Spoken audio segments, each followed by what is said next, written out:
Good afternoon, one and all. It's live at the waterhole time again. My name is Ben Coley. I will be with you for the next 2 hours as we enjoy all of the wonderful cameras thanks to Wild Earth and Africam. And we've started off in Safari Hook in Namibia, which is a lovely waterhole, a relatively new addition.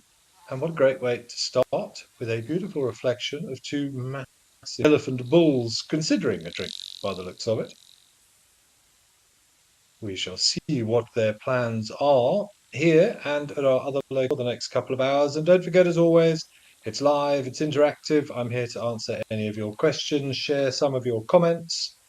So we would love to hear from you. I always enjoy hearing where you are joining us from and what you and questions you can do to me, the better. That's a good chance for me to exercise my brain.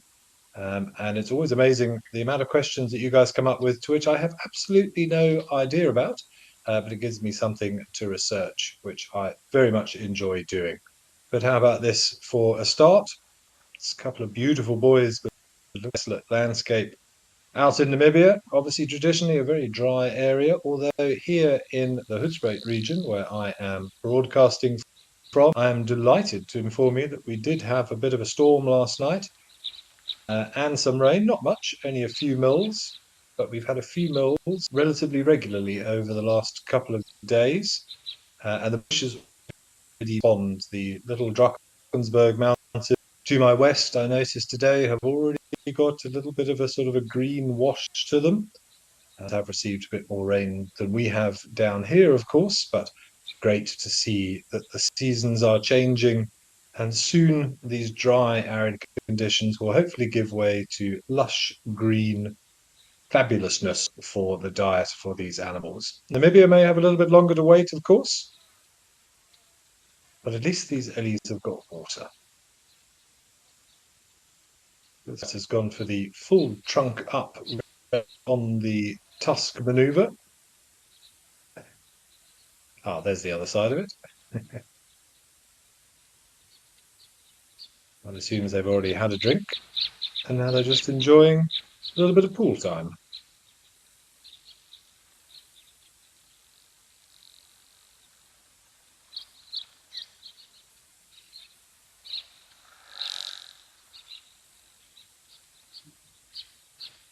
Fuzzy Dunlop, you're saying happy Trunk Tuesday, absolutely, and two fine specimens of trunk to start this Tuesday afternoon off with. So 50 also saying good morning. Thank you very much for joining us.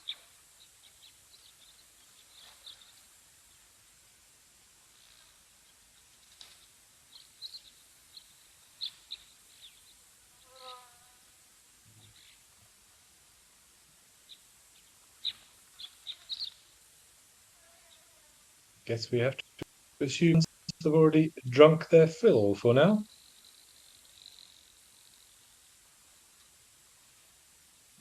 Good afternoon, Catherine. I have Jared in FC today assisting me with camera navigation and sending me all of these lovely messages that you are sending in.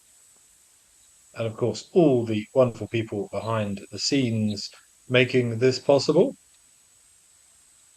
Without them, we wouldn't be able to do it. So, big thanks from myself, all of you, to the team in FC.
Definitely a bit of a go slow from these boys. I think the one on the left is deciding now is a good time for a little bit of a snooze. We did talk a little bit yesterday about animals and sleeping and monophasic and polyphasic sleep patterns, i.e. just sleeping once like we normally do, or taking repeated taking repeated naps throughout the course of the day. Elephants will do this. They'll just grab a quick 20 minutes or so here and there, totaling maybe 2 hours in the course of 24, because many use, whereby they're really only absorbing 40, somewhere between 40 to 45% of nutritional value of what they're eating. They do need to eat an awful lot to run that massive body and their metabolism, so they don't really have time to snooze like we do.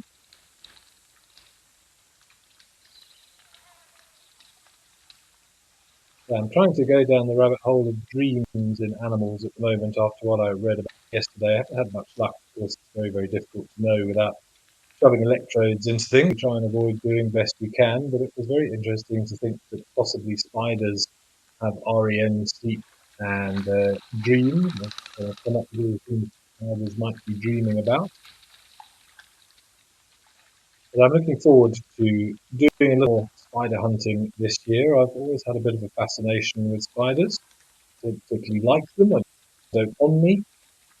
I think they're incredible animals, and I was lucky enough to find a little golden brown moon spider I was in last week. It was rather pretty. And so my first bark spider of the season as well. Still very small. They grow very quickly, of course, as they ecdyse and shed those exoskeletons. And it's finally living for 1 year and starting out small, and within the space of a couple of months will be enormous. Great big orb spiders, particularly in the rain spiders that we get here, enough to put the wiggins up there. Anybody, even if you don't mind spiders, you certainly don't want to find one of them crawling up your back. And I was looking at the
Yeah, lovely to see these little springboks wandering through. That's a lovely natural frame. Always a good thing to look for as a wildlife photographer, the way that head of that springbok was being framed in between the front legs and the trunk of the elephant on the left. Quite a powerful tool that you can use with your wildlife photographies, little natural frames like that. Nice sense of perspective. And I see we had a question come through from Gillian V wanting to know whether or not these two boys are likely to stick together or will they end up competing for food. Difficult to say, Gillian, to be honest, but generally speaking, we do find bachelor groups of males that will often hang around together for a while, but they will also wander far and wide on their own. So it's not unusual to see a group of males always together. I think of those ones down at Tenby that we always see together. It's not a very strict social structure as is. It's very flexible in its composition, and they will disappear. But say the more common grouping that you kind of see with regards to males is one big old male and then some younger males, as he is educating them in the ways of adulthood in elephants. But so not unusual to see a couple of boys hanging out together, but it's not like a coalition that you might find in lions or male cheetahs, for example. So remember, elephants are relatively social animals, even though the males not quite as much as the females. I'm sure that they do take some enjoyment and some solace in spending time together. And particularly over the last few weeks of doing this, I've seen lots and lots of interactions between males around waterholes, little, not sparring, but just say tactile communication, let's call it that, touching of trunks and little nudges and nothing remotely considered fighting, but just interactions, more so than I would normally expect to see, whether that's anything to do with the enjoyment of being around the water in these tough times. Well, time will tell, I suppose. But it's nice to think that these two have a bond together. Interesting to know how far back it actually goes.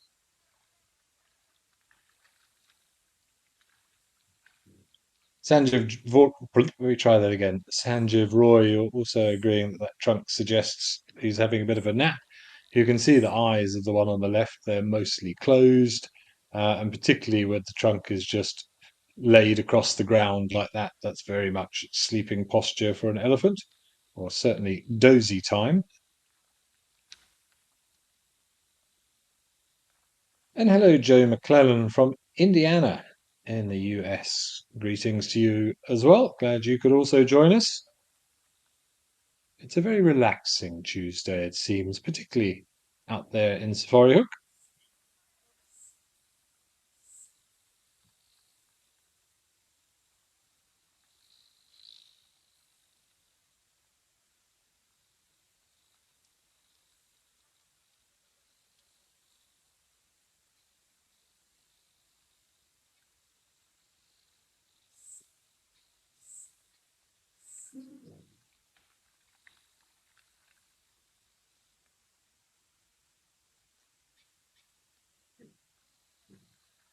Very sleepy eyes. Of course, those eyes convey so much emotion, particularly with elephants. Always a good idea if you can just get a feel for their emotional state by looking at their eyes. A frantic elephant or a stressed elephant will have very wide eyes. We always talk about soft eyes in elephants. Nice thing to look at if one is approaching the car. Other than normal body posture, a good look at the eyes will tell you a lot about the animal's intention or its mood state.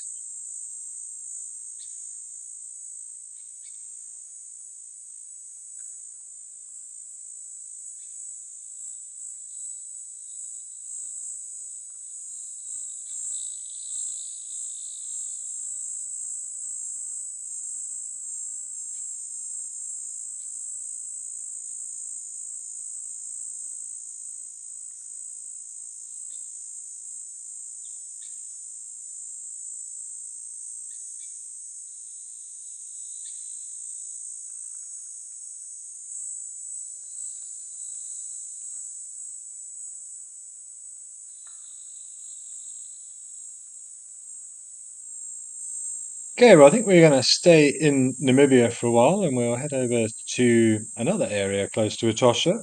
We'll just go and have a look at the camera at Onguma.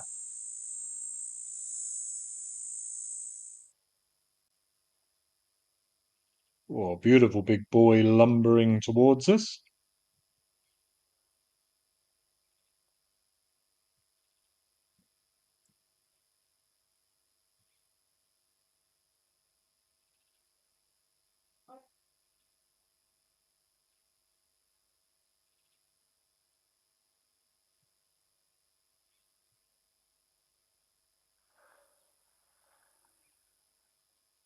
What are you investigating?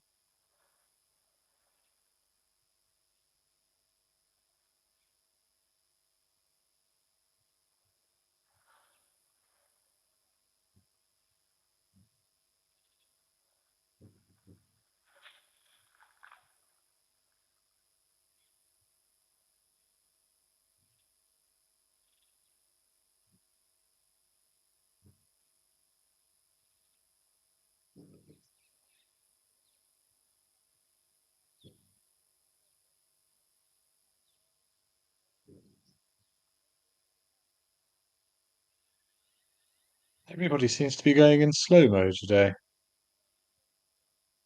Beginning of the week blues, I suppose.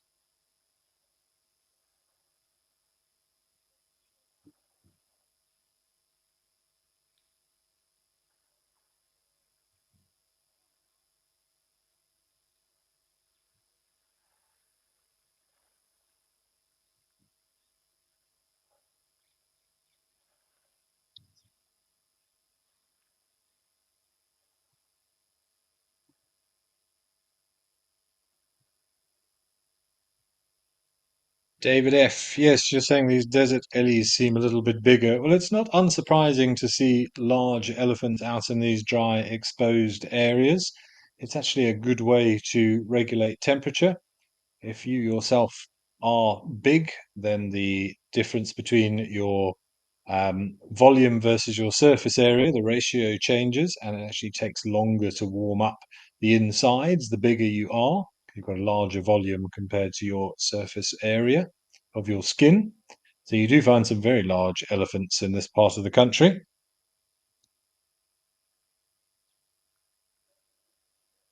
But I agree, they do look quite sort of chunky, don't they?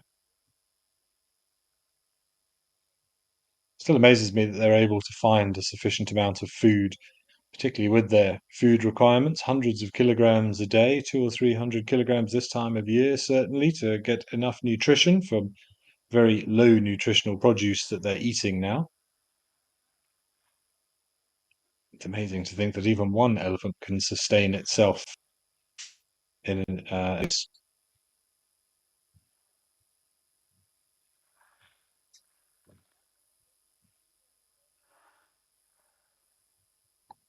Wesley P wanted to know, could these elephants be related? Could we have a pair of twins? Difficult to say. It's not something that I hear very often of young bull elephants staying together, say forming a coalition. To my knowledge, it's not a thing. Never say never.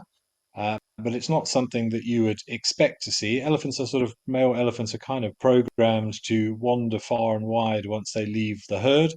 It's nature's way of ensuring some genetic diversity. And being one of the benefits of staying together with a brother is from a territorial perspective of passing on your family genetics. And if you can work together to secure a territory and secure more regular breeding rights, then it makes perfect sense. But of course, elephants are non-territorial animals, so it doesn't really benefit them in terms of forming a team to chase out any interlopers. So never say never. It will be very interesting to check in some of these more sort of rigidly structured bachelor groups if there is any relations between the two, but I'm unaware of any sort of study that's been done, or certainly anything concrete that's come of anything like that. But it would be interesting to find out, certainly.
Sanjif Roy also saying these look like typical Etosha bulls to you with the small tusks. I agree. There are some theories as to why the tusks are relatively small on these Etosha-based elephants.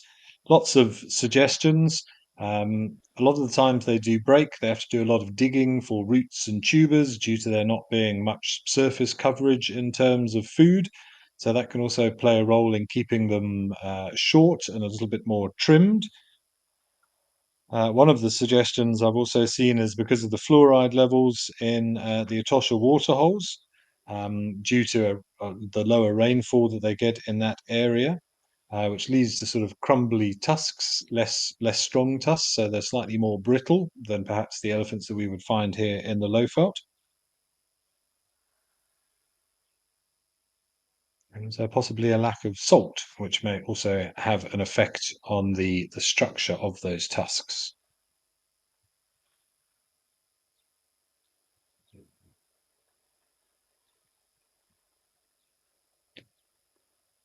Slankov, you're also asking about dreams in animals and have we ever studied elephant dreams? I'm sure we probably have, Spas, but I don't know of a study, but we're all here to learn, so I shall have a quick look and see if I can find anything out for you and report back. But I would be very surprised if elephants don't dream, just purely from a speculatory point of view, with their advanced brains that we know that they have. Then I see no reason, and particularly memory. There is this idea, of course, that dreaming is a way of cementing memory into sort of the long-term hard drive of an organism. Then it would make perfect sense that elephants do dream. But yeah, I'll have a little scratch around online and see if I can find anything to substantiate that.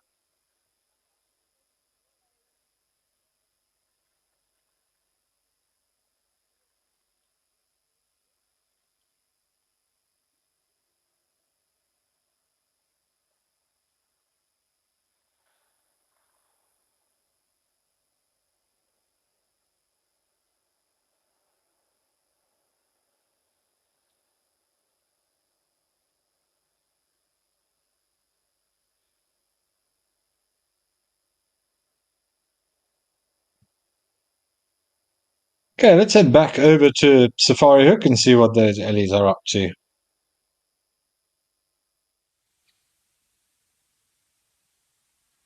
Ah, we've got a giraffe cow come down for a drink.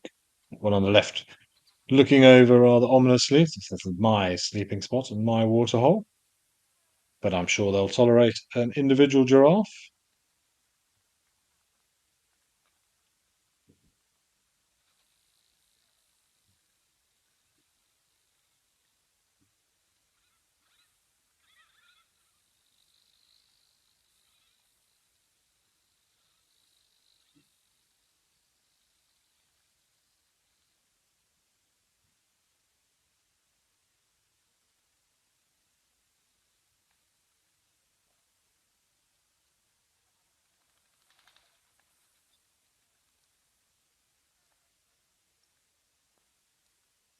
Well, Spas, just relating back to your question, I haven't found anything too in depth about elephants dreaming, except what I have discovered is that according to some what I hope to be reliable sources, suggesting that elephants only fall into REM sleep, which is when you would do your dreaming. Oh, look at the dust devil in the background. Every sort of once every only 3 to 4 days. So it's not a regular occurrence, certainly.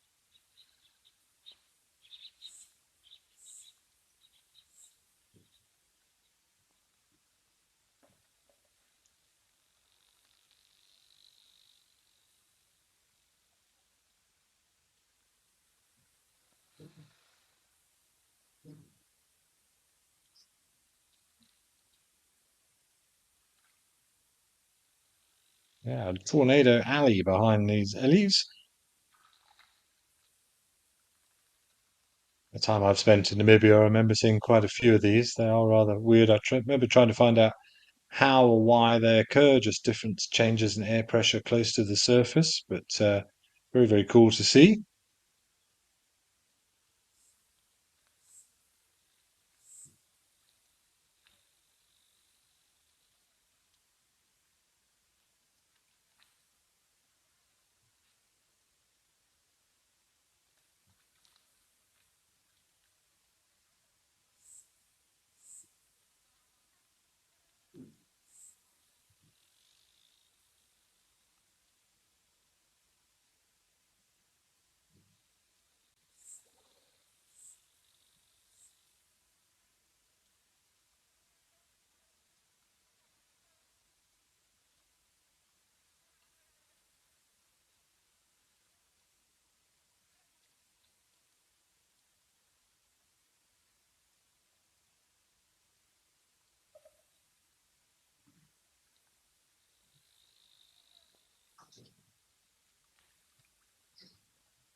When you're wondering if the elephants would scare other animals away from their water, well, sometimes they do, and they can get fairly possessive.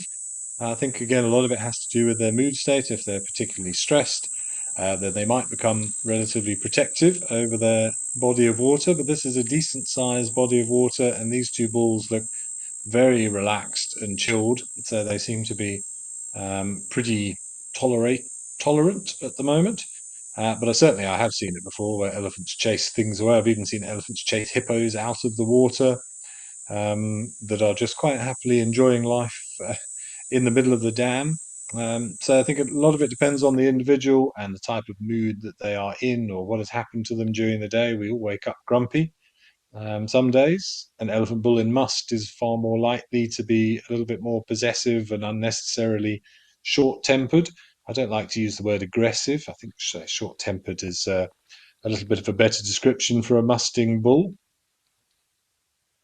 But yeah, it depends on the individual and depends on the moment.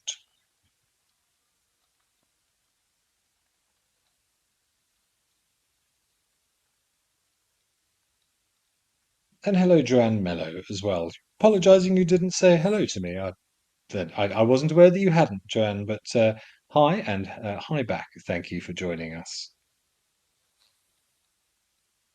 Those sleepy eyes.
Just skim reading a paper on animals and sleep states and dreams and things.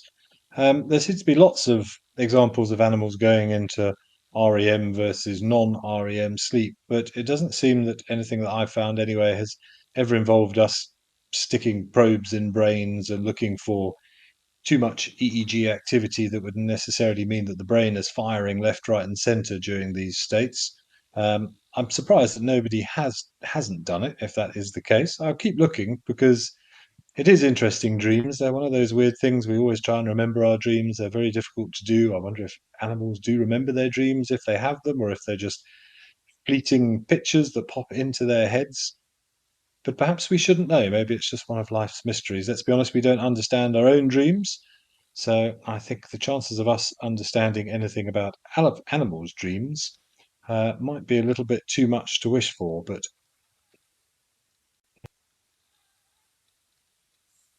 interpret them. I look forward to that day if it does happen.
Jasmine Flitton, that's an interesting question. You've asked or you've stated that Ellies are pretty intelligent and have I ever heard of them influencing other animals' behavior for their benefit. Let me think about that, see if I can give you a real world example.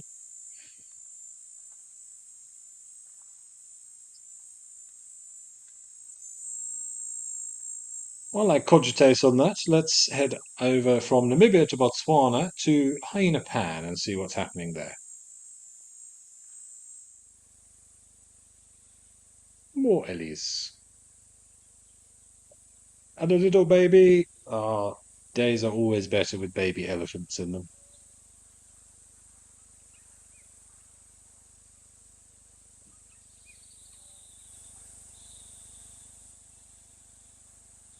Jasmine Flitton, I can't think of an example in my experience whereby I've seen an elephant um, altering the behavior of another animal to its benefit. I'm trying to think what animal it would even want to do that for. It can do most things itself. It doesn't need help reaching to higher points. It can dig holes with its tusks. It's a fairly sort of Swiss Army knife of all the things required out in the bush.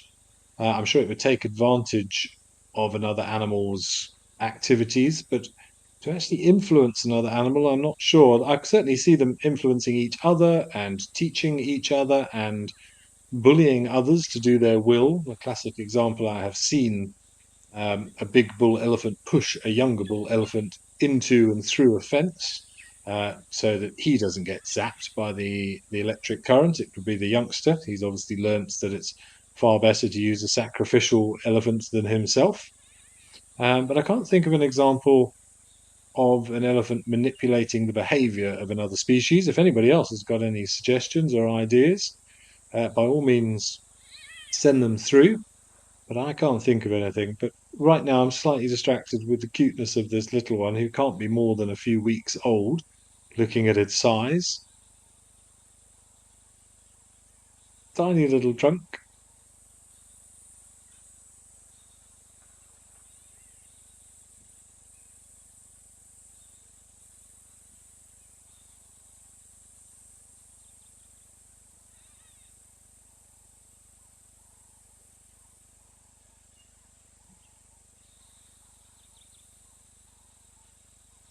This elephant cow seems to be quite slim. She seems to have quite long legs. Maybe it's because we've been looking at the bulls. Interesting little physiological differences that you pick up. Certainly, you can recognize individuals just from their silhouette, ones you know particularly well, particularly territorial animals. And if you're working in the same area for a prolonged period of time with what was used to be called the Southern Pride down in the Sabi Sabi area of the Sabi Sands, where I used to work, could see a lioness from a distance and have a pretty good idea as to who it was just by the outline of the body and the way in which they moved. One of the nice things about remaining in a particular area for a while, you do get very, very close to these animals and know them intimately.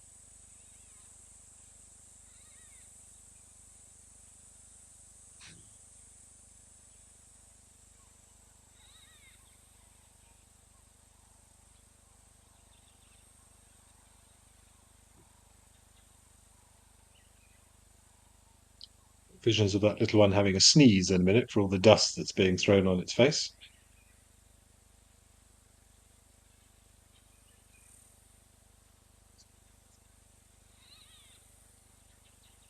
But she looks like quite a young cow, this one, not a particularly large head. I wonder if this is her first.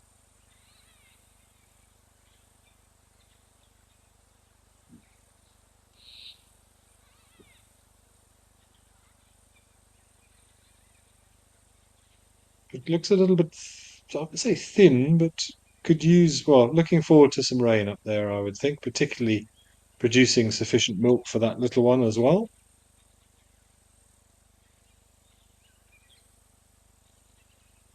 The one staying in mum's shadow, good place to be. I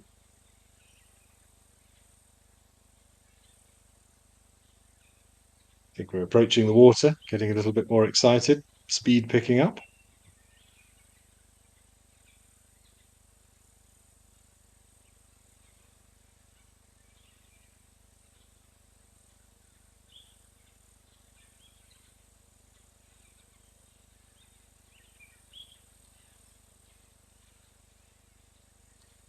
Jasmine, will the mother purposely dust bathe the calf? Well, I've never seen one physically sort of specifically spray a calf with dust, but I suppose it will help inadvertently, whether she knows she's doing it or whether it's just habitual behavior and with the little one staying so close, benefiting from it. I'm not sure, but certainly there's been records of mothers placing trunks in mouths and giving water to young ones.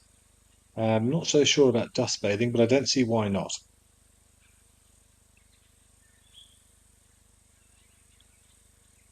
This baby is indeed delightful. Dr. Aristotle Slicer, what a wonderful name. Yeah, you have a drink too, little one. Oh, yeah, I can't think more than a few weeks old, that youngster.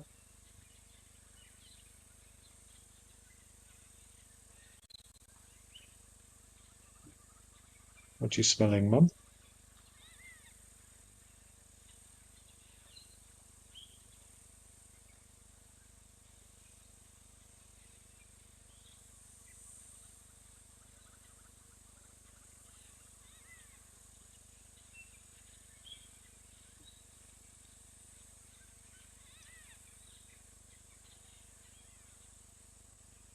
He's also looking a bit bony, this older female here. Everybody in dire need of some food. Let's cross fingers for some proper rain soon.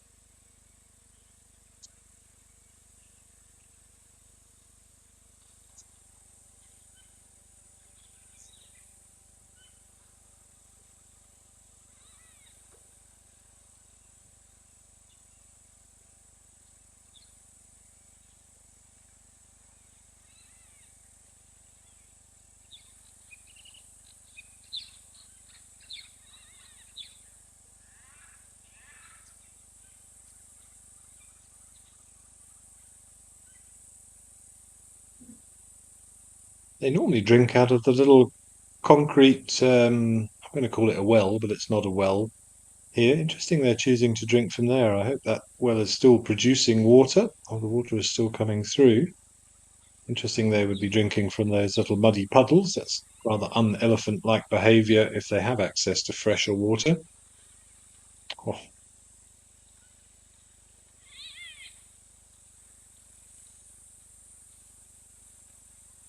but we're going to lie, it's just like a dog. We're going to lie down in a puddle. The easiest way to cool off.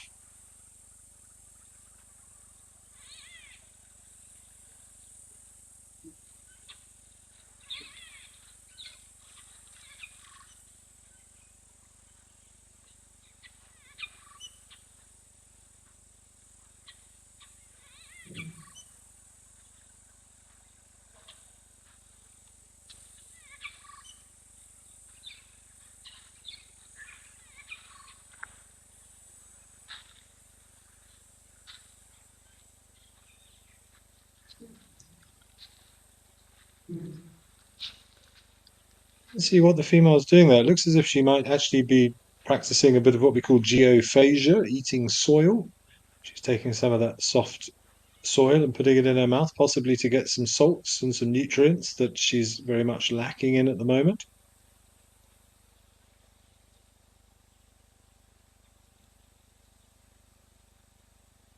Shelley Owens, yeah, the baby is fuzzy, particularly on the back. I noticed it there as well. Very cute to see.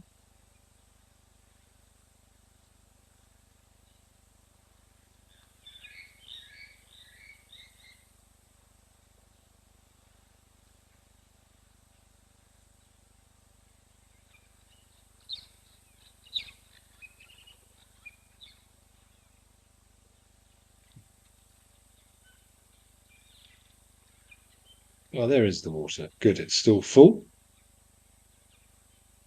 So yeah, maybe she was doing that just to get some vitamins and minerals from the soil.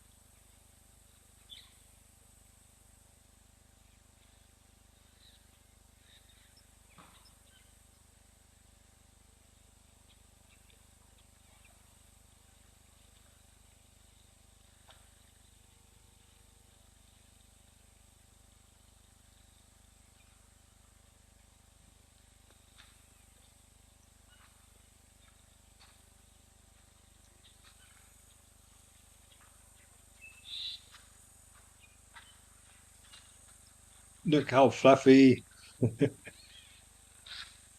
Did you get a fright from Mum's foot there? Sorry, little one.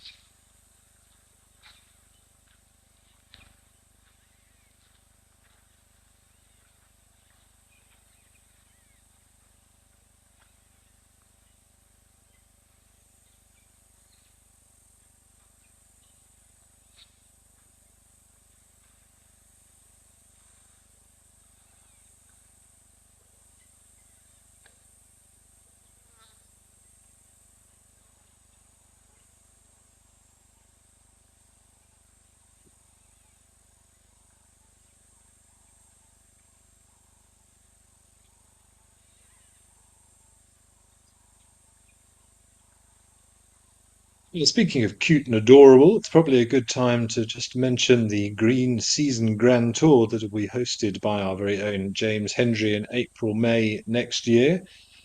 We are looking for a solo lady traveller to share with another lady. So if you are interested, please do get in contact with us. Group size is only 8 people. There'll be lots of exciting and unique things that you'll take part on or take part in, and you'll meet plenty of the current and old Wild Earth presenters. You get to experience a rhino collaring, a Two Wild film school workshop, and of course, most importantly, you'll have James as your private guide throughout. So if you are interested in that, please do contact us on the email address that you see below. We would love to host you next year, take you on a in-person visit to some of these wonderful places that you see regularly through these feeds.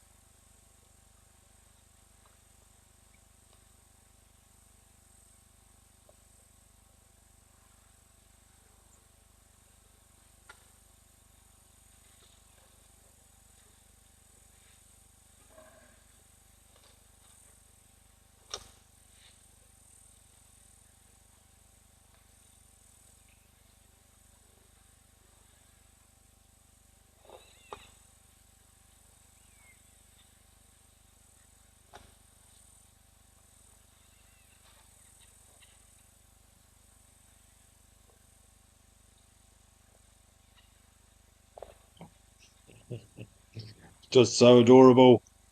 Yeah, look how fluffy he still is. He or she, I think it's a she. I haven't seen any evidence to the contrary. Yeah, I think it's a little girl.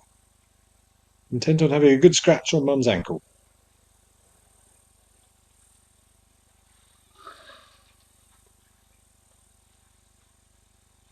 Ryan, as you pointed out, this is a very angular female, which we would often expect with age. The females in particular do develop that more sort of wedge-shaped head, whereas the males are more rounded as a rule. Always exceptions, of course, to every rule. But I think also age, stress.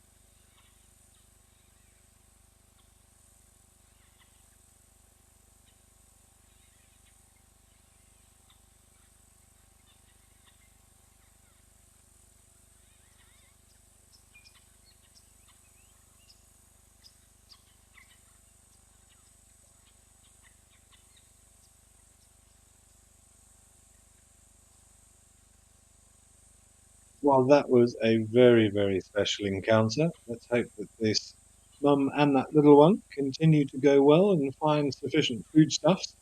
Let's take a trip right the way down to the coast now and to Stony Point and to the elephant's distant relative of the Hyrax.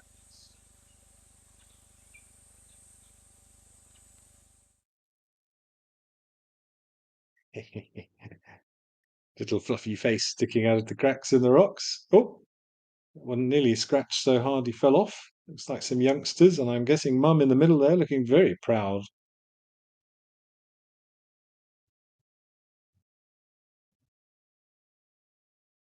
It's not often we get to see baby hyraxes. That's rather cute.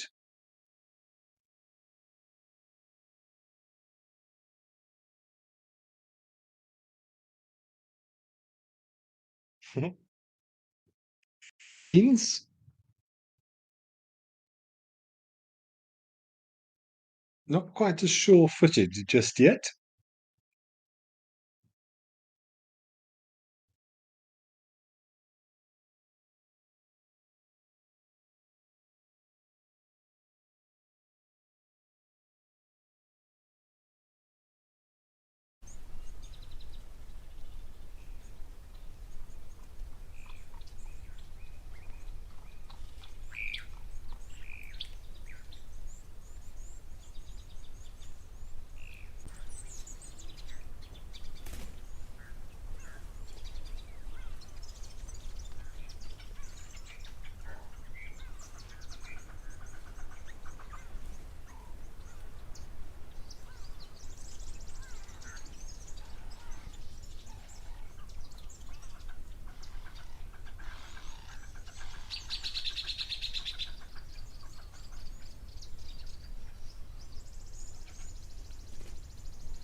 I've just heard that we've got 8 babies that have been counted so far here in this little group, which is wonderful to see. Oh, I thought we were going to have some suckling. Of course, now I've never seen it, but on assumption that they do share all these physiological characteristics with an elephant, I do believe that the hyrax mammary glands are under the front legs, just like an elephant. Looks as if that youngster had gone in for a little drink before the adult had decided better of it.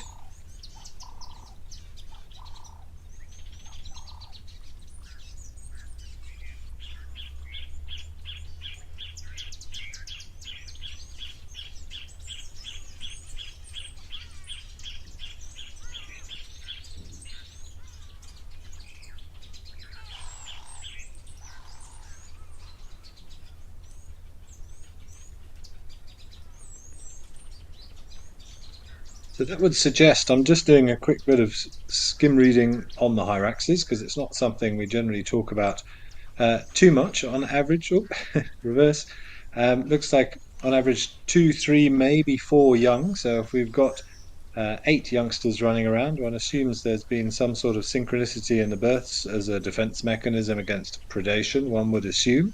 So there'll be a dominant male and who will have a few females. So I guess it would make sense that he would have mated with all of them at the same time, and there would be a rather synchronized breeding season.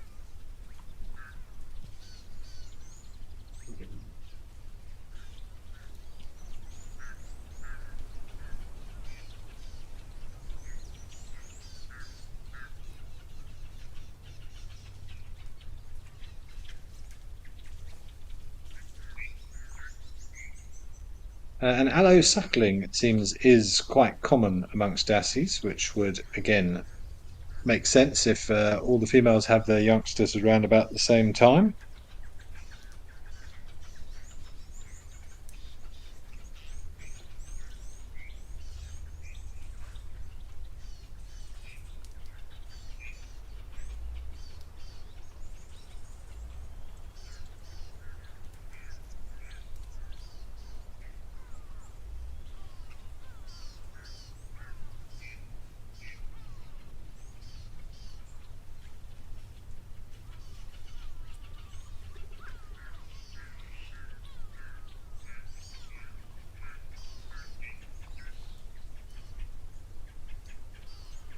Sleepy yawns.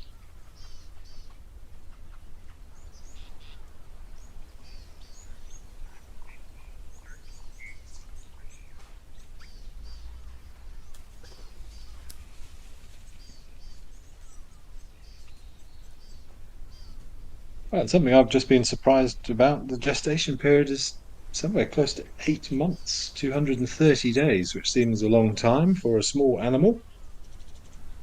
But they do come out very well developed and say ready to take their first solid food only within a few days.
See, Ryan, you asking about the closest relative comment. Closest relative to elephants is actually the dugongs and the manatees, closely followed by the hyrax, which may sound a little bit weird. Oh, there's a little, looks like a girdled or looks like a girdled lizard or a plated lizard behind that one on the right.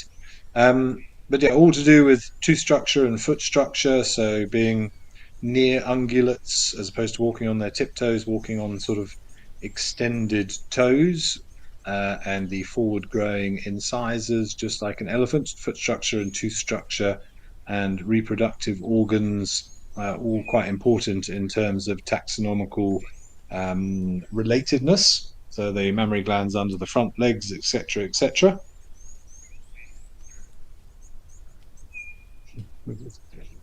Trying to get in for a drink, these two, by the look of it, but yeah, very, very cute. Jive bunny, a first for many of us with the nursing dussies. Yeah, I don't think it's something I've ever seen before. I've never seen dussie. I don't even know how to call them cubs, pups. I don't know what the appropriate terminology is for them.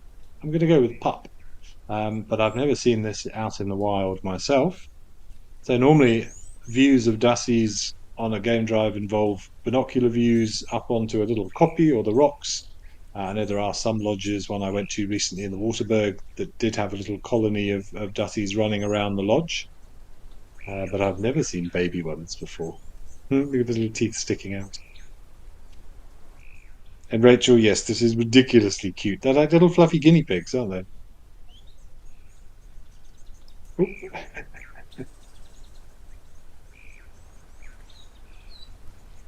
Cross between a guinea pig and a chinchilla.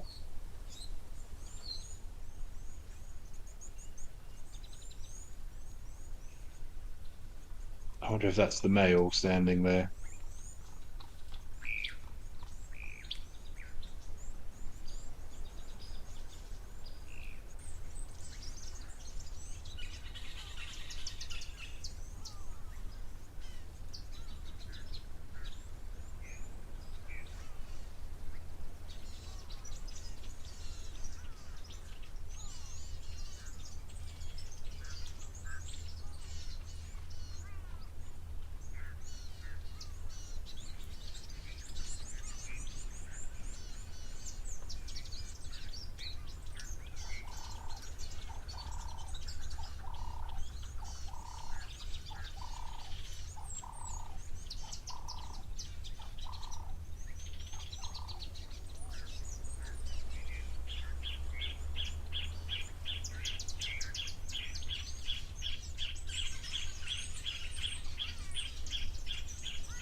Just had to do a little bit of checking about the placement of mammary glands on hyraxes. It seems that they do have a pair on their chest, as I suspected, as well as two other pairs on the belly. So I'm guessing 6 in total, spread out across the body, but certainly 2 behind the front legs, that sort of pectoral region. Yeah, it seems to be sort of normally 2 or 3 young, perhaps up to 4 per individual, but the way that they do allo suckle, I guess allows for a lot more. But yeah, suckled for up to about 3 months, but as I said, capable of eating solid food within only a few days. Shame this female's getting permanently find the best gland from which to get their milk.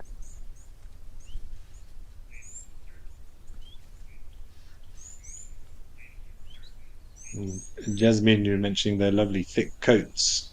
They do very, very furry for young individuals, but of course, keeping warm is a bit of a problem for hyraxes. They don't do well at regulating their body heat. They love to huddle together in big groups when it's cool. They don't like the rain or cold weather. They do like to warm up in the sun. So despite those big coats, they're not very good at thermoregulating. So almost lizard-like in the way that they need to warm up in the sun.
Well, that was pretty special, and I think a first for me to see little hyraxes hopping around like that. Very, very beautiful on top of the little baby elephant. But we're going to head up to Tau in Madikwe now and see what's happening up there.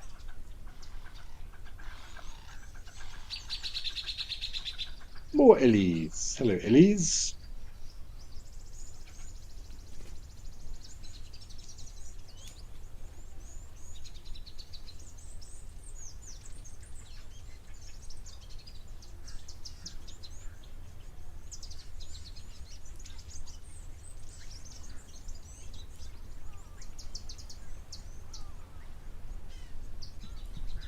I think I'm going to have to do some reading as to why the gestation period is so long for a Dussie. 8 months, that's kind of blown my mind. I'm just looking at those wildebeests at the back, which is probably around about the same gestation period. To think that a hyrax and a wildebeest have a similar gestation period seems a bit weird.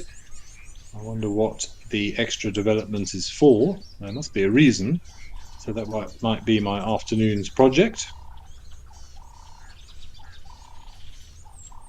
And then there's actually a chance there's going to be some clear skies tonight.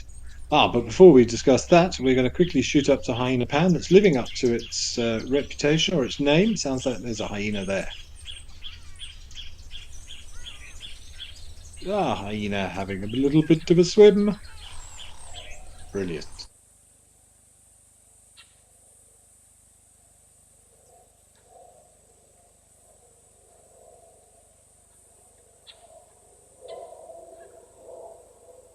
Good a time as any to cool off.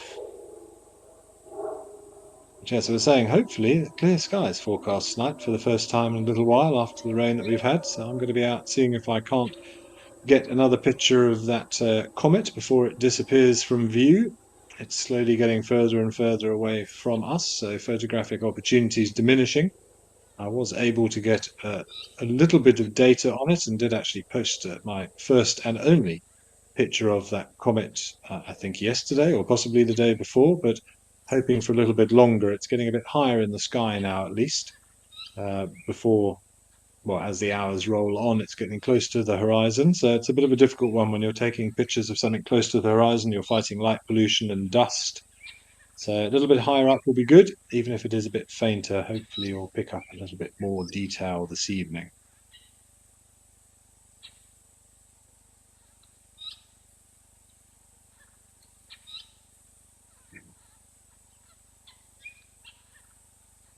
It's quite wary, this hyena, though, keeping a good eye out.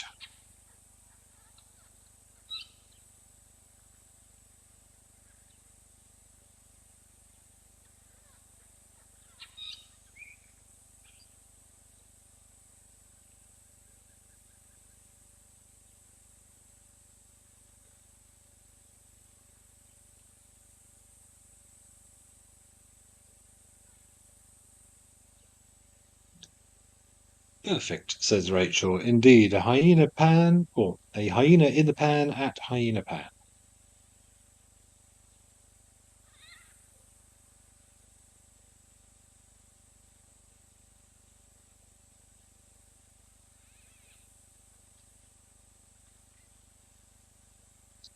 David V, I can't think of any other predators in this area that swim or wallow.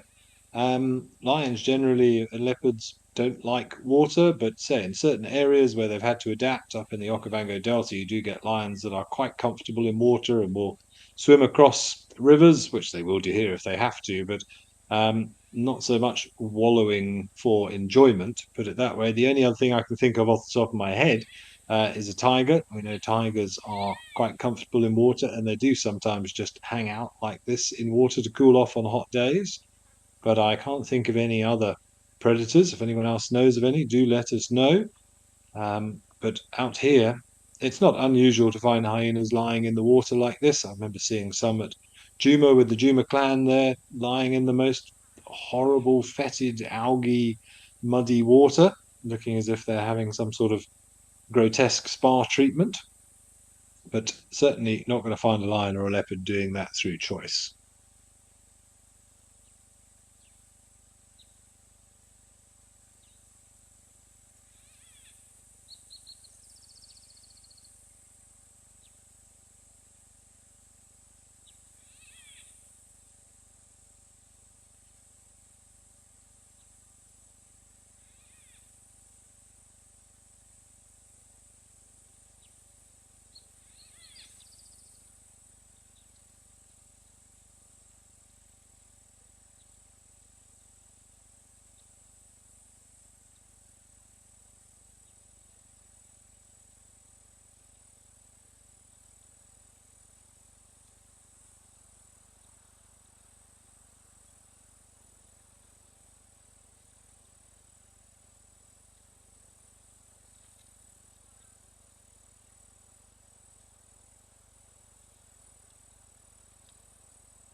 Does seem a little bit more wary than other hyenas that I've seen just hanging out in the water. Whether he's got a slight concern if there are elephants in the area, particularly that mother with such a young baby would probably not take too kindly to a hyena here. So whether it's the elephants close by that are causing this hyena to look a little bit tentative, perhaps.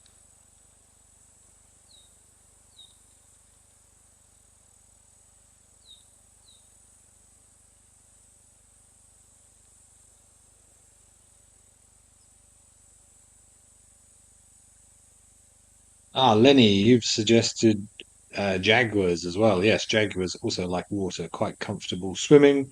And always, I'm sure some of you have seen those amazing videos of them hunting caimans, the little sort of crocodilians that you get out there in South America as well. So that's another good one. Thank you, Lenny.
Erica, yes, it looks as if he got there a bit early. Maybe that's why he's worried. He's feeling a little bit silly that he's turned up for the pool party and no one else is there yet. He's wondering where everybody is. But I think it's a pretty good day to spend a hot, pretty good way to spend the heat of the day, that's for sure.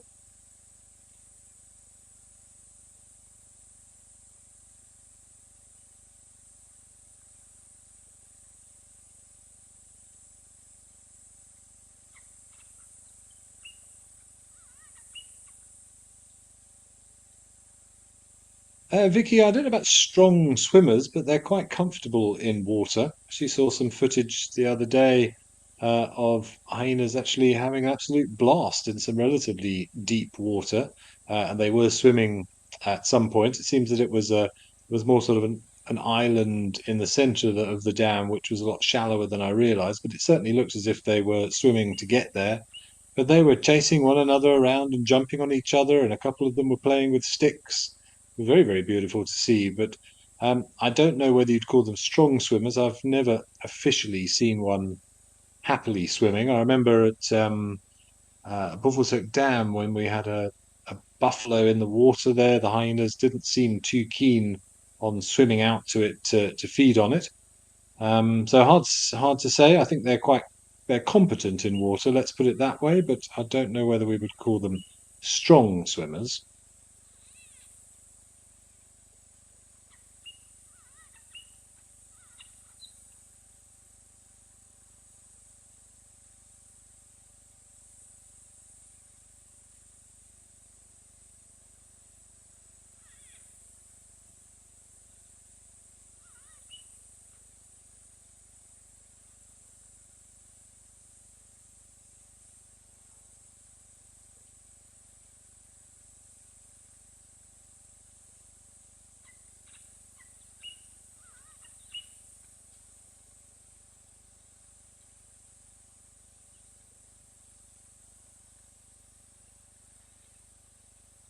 You're getting a quick search suggests they are good swimmers,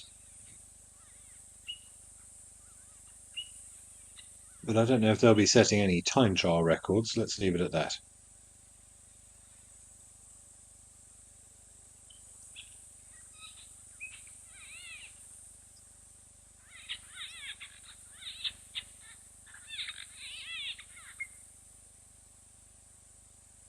It's a nice audio of what sounded like greater blue-eared starlings or similar, but let's head back down to Namibia to Safari Hook.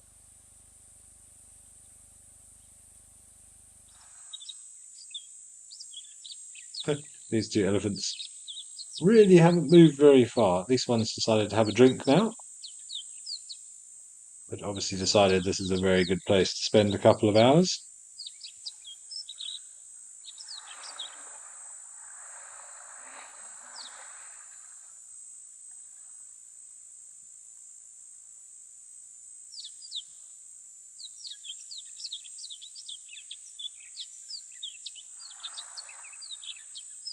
Deja vu with Springboks walking behind this elephant on the left.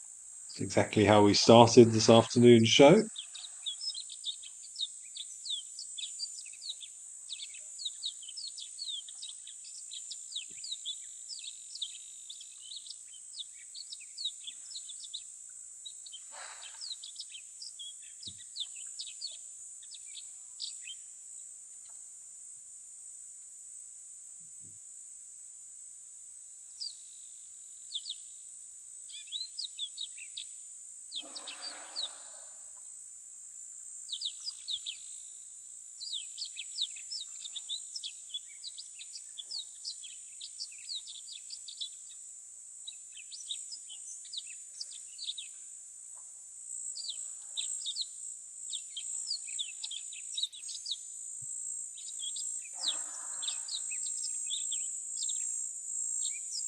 On the left looks like he's still in full doze mode though.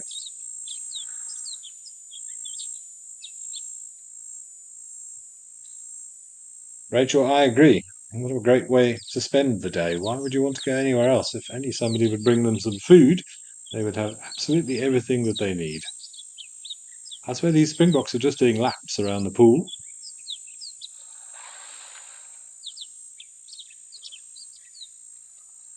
Some movement on the left. Have a drink.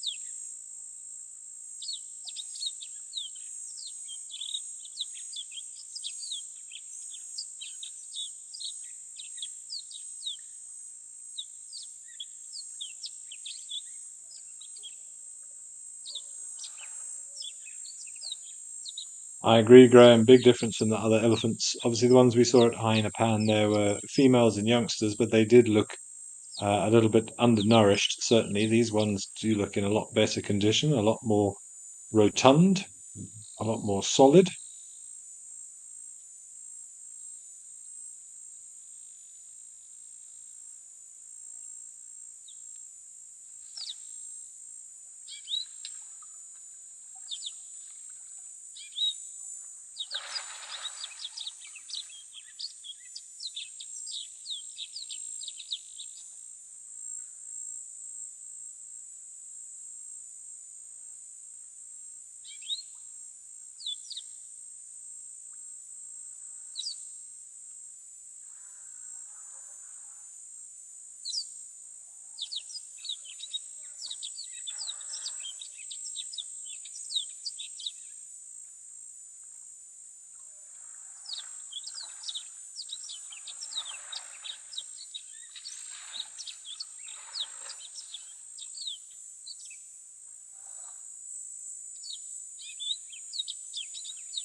Well, at least this Ellie on the left now looks as if he's woken up sufficiently to have his morning coffee.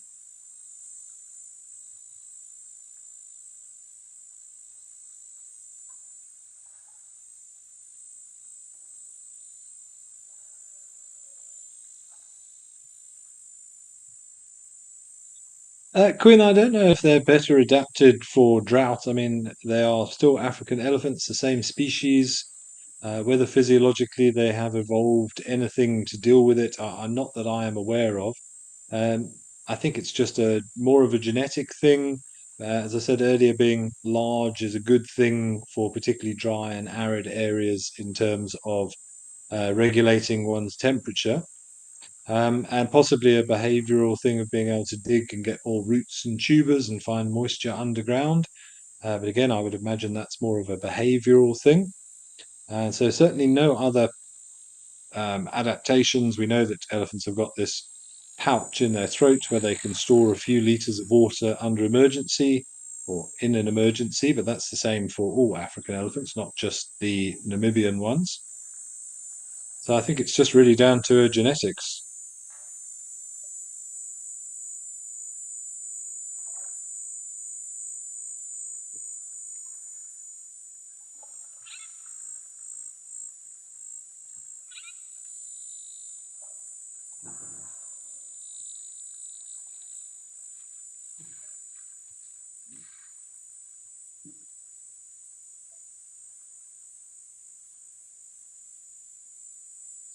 Graham, there are three species of elephant. We have the African elephant, that you can see here, the Indian elephant, which, as the name suggests, occurs in Asia, and then we have the forest elephant up towards Central Africa. So only three species of elephant in the world.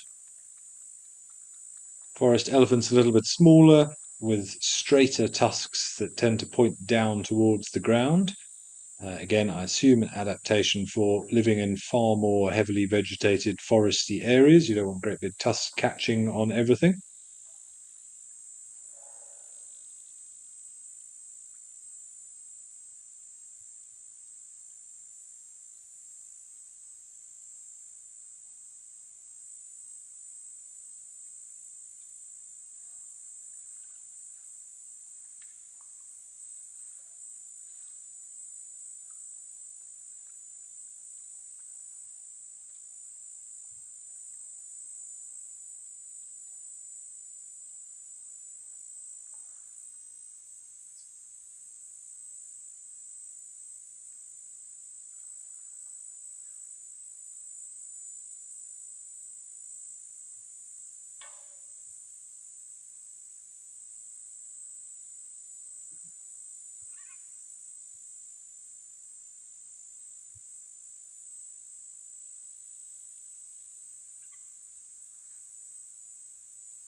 Oh, there's a third one. I thought I could hear some splashing.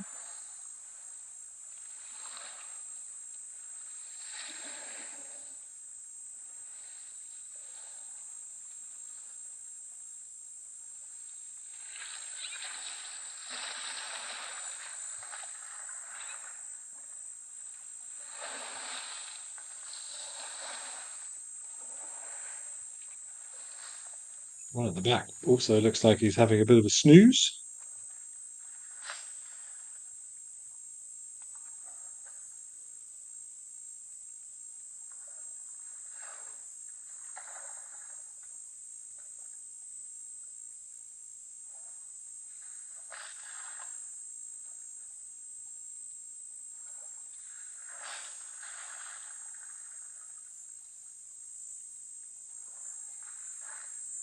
David F. No, elephants can't run by strict definition. They can, however, walk very, very fast. They can only lift one leg of their four off the ground at any one time. So even an elephant at full charging speed, which can be close to 40 kilometers an hour, so about 30 miles an hour or 10 meters a second, is still basically power walking at speed. They can't officially run, i.e., have more than two legs off the floor at any one time. They're just too bulky to be able to do that. This one's lost some hair on his tail by the look of it. So no, just very, very efficient power walkers and power walk Faster than you or I could run, that's for sure.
These two do look as if they're going through the post-nap routine. We've had some morning coffee, we've had a little bit of a shower. Wonder if it's time to head off to find some breakfast.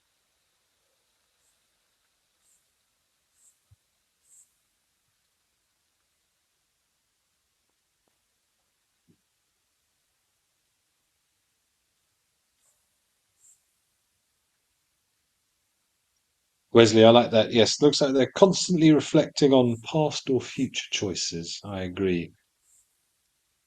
They remind me a bit of the Ents in Lord of the Rings, taking a very long time to decide to do anything. These two in particular,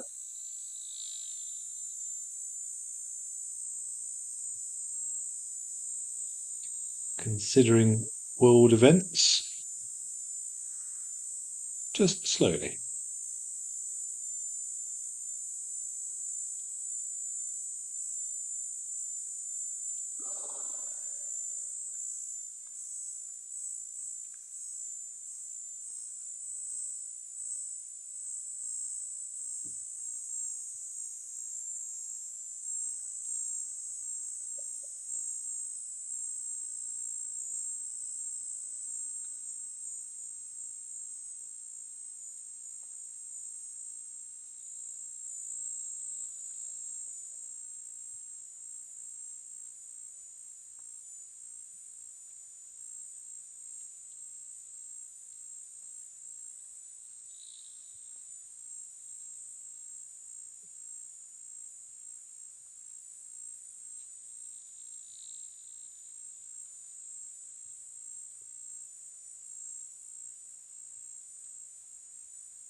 Yes, I agree, Pauline. This little springbok had found an opening, although they were somewhat felt they were getting glared at by that one on the left. He was watching them very carefully. I wonder if he's also considering coming down for a drink shortly, debating whether or not to chase them off. But I think maybe his evil eye has caused them to put a little bit of distance between them. But he does look as if he's considering coming down. Another big dust devil in the background.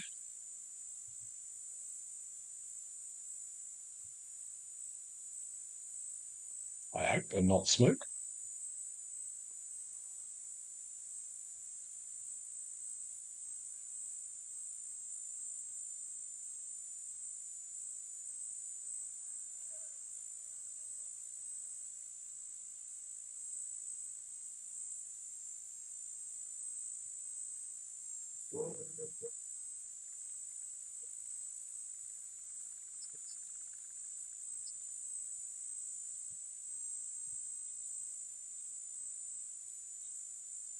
Okay, let's head back up to Madikwe and to Tower Lodge.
David V, I wouldn't say elephants are hit hardest by drought. Certainly they will feel the brunt of it, but it's difficult to say what's going to get hit hardest. I mean, one in the foreground, the waterbuck, do require decent amounts of water because they sweat an awful lot and they lose an awful lot of moisture through sort of daily activities. Something like a hippo is something that springs to mind, who's obviously very dependent upon enough water to go around. I know warthogs also struggle a lot during drought. Buffalo require plenty of water, being very water dependent, having to drink twice a day. I've no doubt elephants struggle as well, but in terms of what is most readily affected, I know warthogs do, uh, and I always feel for the hippos more than anything else.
Erica, yeah, that is, as far as I know, a true fact that elephants in the wild live much longer than captive raised or captive kept elephants. I think there are various reasons as to why. Obviously, the prevalence of more potential pathogens and diseases in those situations, and the elephant's lack of ability to self-medicate, to know in its own body what it requires, and the ability to go out and to find whatever minerals or vitamins or, in inverted commas, medication is required for whatever the particular ailment or deficiency that it is feeling. Obviously, doesn't have the ability to do that in captivity. And I think also just the lack of, or from a psychological or a mental capacity, being such a social animal, to be removed from those social bonds and those social interactions. I don't want to say that it's down to depression or anything like that, but I think that certainly would also have an effect. Whether there are any other physiological reasons, I'm not 100% sure, but yes, it is fairly well documented that elephants live a lot longer in the wild than they do in captivity.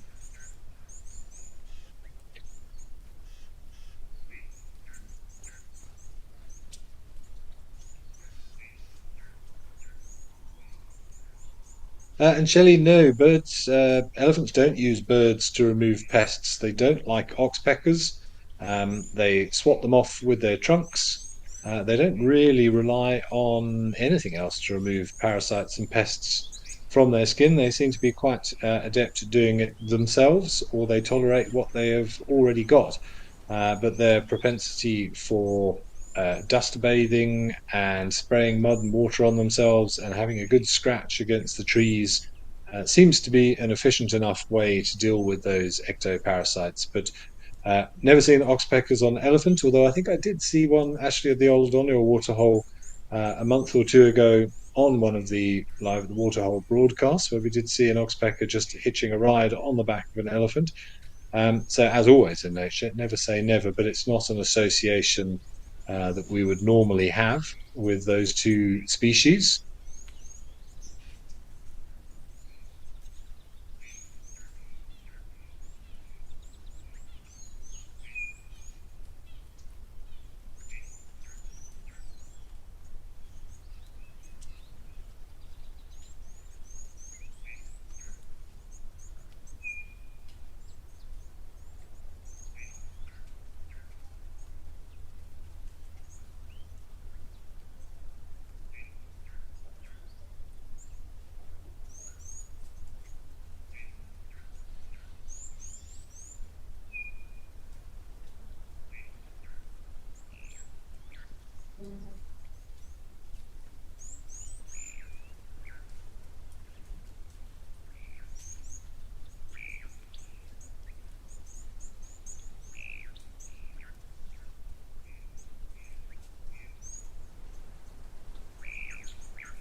Rosie Adams, yeah, up in the Congo, you're going to get forest elephants. I don't believe there are savanna elephants up there, but I couldn't say for sure one way or the other. But definitely one of the strongholds for forest elephants.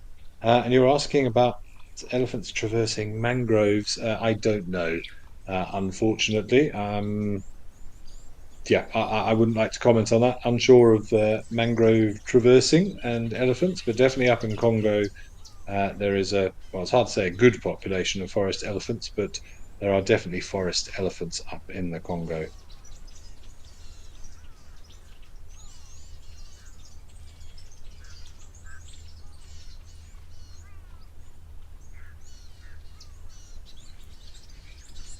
Apparently, 20% of Africa's forest elephant population are found in the Congo.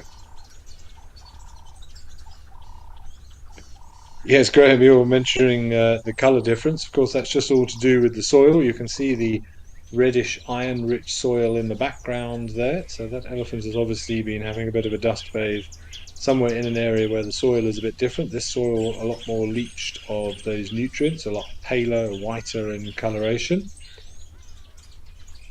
So as always, most of these larger animals, rhinos, elephants, hippos, they're all this sort of fairly uniform slate grey colour, and differences will come about by the type of soil that they are inhabiting, habitating in, living in, or utilising. There we go.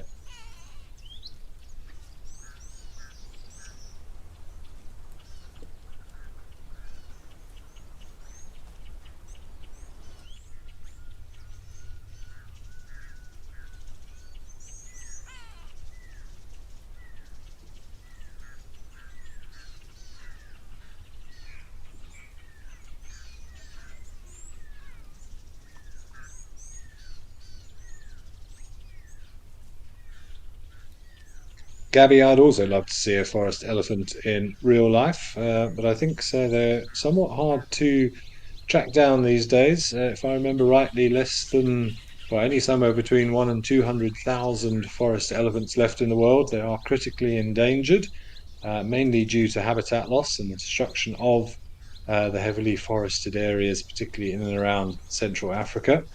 So you and me both, Gabby, you and me both. Maybe one day.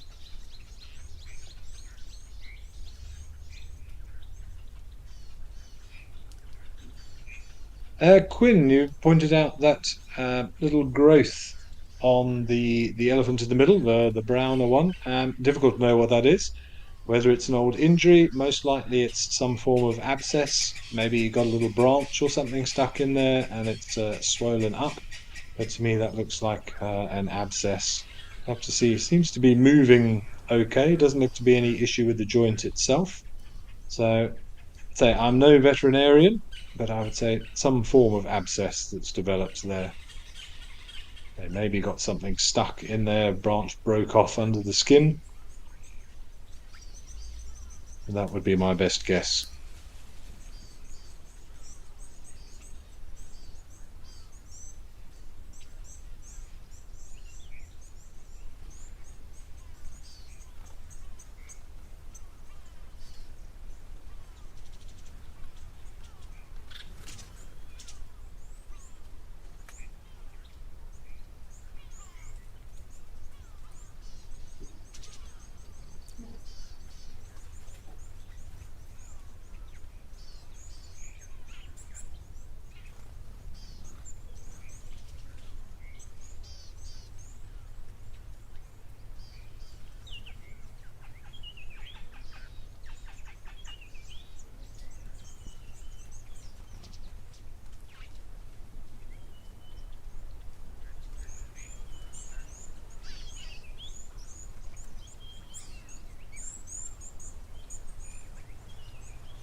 Interestingly, out of interest, the largest stronghold for forest elephants is in Gabon, with around 50% of all the forest elephants being found in Gabon. Come to join us. Hello, Zebbies, you snuck in under the radar.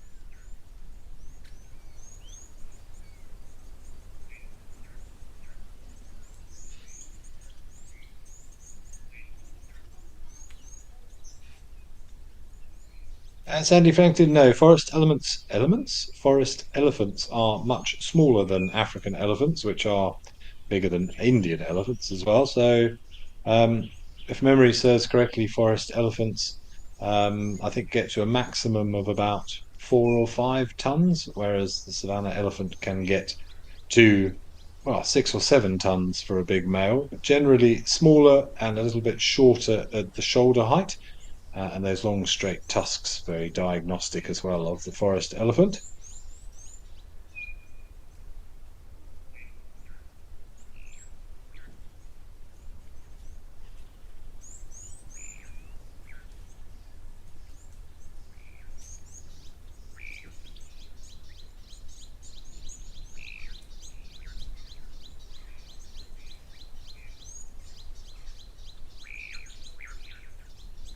Also more rounded ears and apparently a hairier trunk, which I assume would be for sensory abilities in much thicker, darker forest. It would make sense to have more evolved sensory adaptations for those darker and more claustrophobic environments.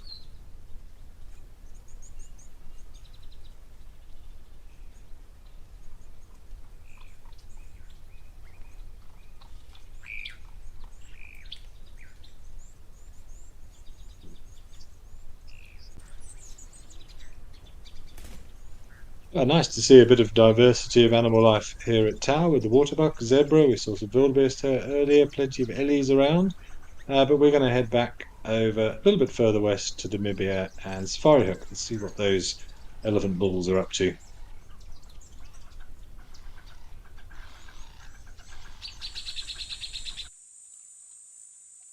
Well, they've moved slightly. They've come closer together.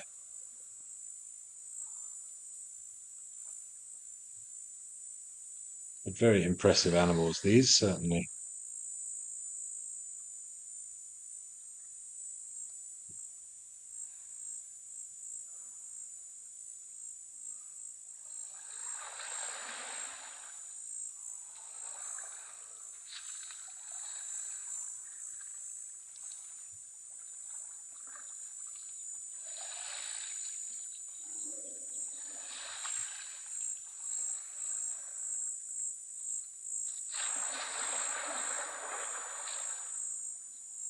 Sounds like there might be another one enjoying the water, looking at the ripples as well. Here he comes, right on cue.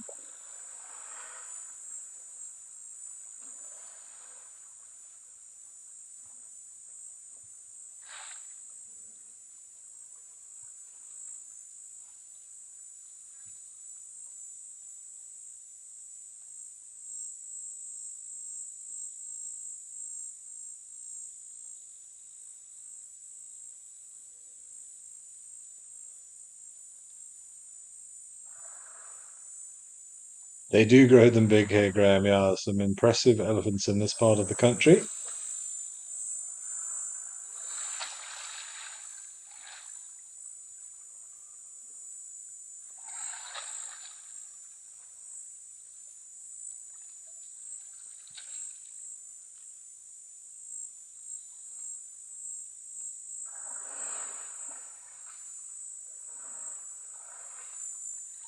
Magnificent specimens.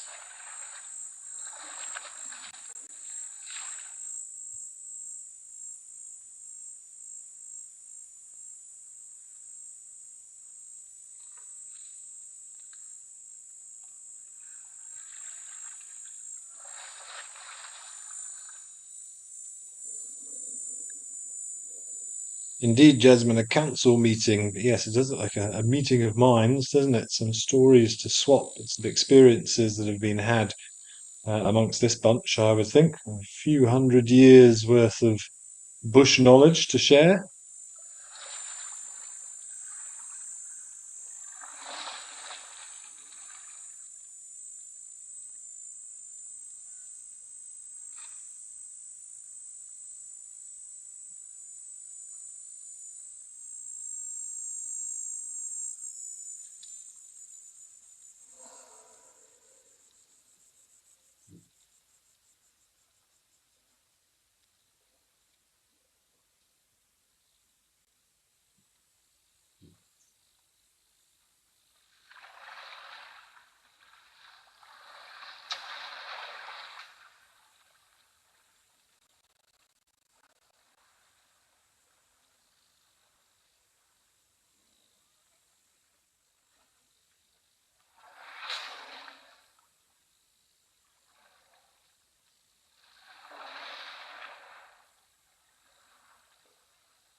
We're down to the last couple of minutes. Wesley, you're very welcome. I'm glad you've enjoyed our, as you put it, Ellie-centric waterhole show. And I agree with you completely that I think we have to say the highlight of the day was those Dussies down at Stony Point. I think a first for me to see little Dussie. I'm still going to go with pups, but running around like that, fabulous to see them suckling and all the energy of their fuzzy little coats. That was really beautiful, and I have to say that little tiny Elliot hyena pan was also just adorable. I'm sending them lots of rain dances and rain wishes, so they get some food soon because they did look a little bit hungry up there in Bots. And very nice to see the hyena as well enjoying the water, but. This little group of Ellies has also been wonderful entertainment, and I agree, some really, really impressive specimens of elephanthood here. But it is down to the inside the last minute now, so thanks very much as always for joining us. I'll be back again tomorrow from 12:30 until 2:30 Central African time. So let's hope for more rain for a bit of respite for these animals. Although if we had a little bit of clear skies this evening, so I can get some more pics of that comet, that would also be acceptable. But enjoy the rest of your day wherever you are, everybody. And I very much hope that you can join us. Send us more questions and comments tomorrow. But have a great day, and we will catch up with you all very, very soon.